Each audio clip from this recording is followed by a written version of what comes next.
ఇప్పుడు సమంతకి ఎంత హ్యూమిలియేషన్, సమంతకి ఎంత డిస్ట్రెస్.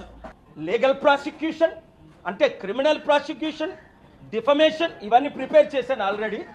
ఒక 72 గంటల టైం ఇస్తున్నాను కొండా సురేఖ రాజీనామా చేయడానికి, లేదా రేవంత్ రెడ్డి ఆవిడ్ని కాంగ్రెస్ పార్టీ రాహుల్ గాంధీ మహిళల పట్ల ఏమైనా గౌరవం ఉంటే ఆవిడ్ని ఇమీడియట్గా పార్టీ నుంచి పదవి నుంచి తొలగించాలి. తద్వారా ఏమవుతుంది, 50% ఉన్న మహిళలకు మేము మహిళలను గౌరవిస్తున్నామని నోటీస్ పంపించడం. మీకు చిత్తశుద్ధి బయట లేకపోయినా ఉన్నట్టేనా వ్యవహరించండి.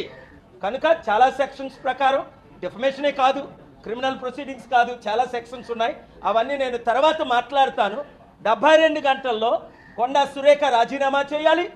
2, సమంత పేరుతో వాళ్ళ కుటుంబం అన్నది సమంతకి ఇంటికెళ్ళి అపాలజీ చెప్పాలి, నాగార్జున ఇంటికెళ్ళి అపాలజీ చెప్పాలి.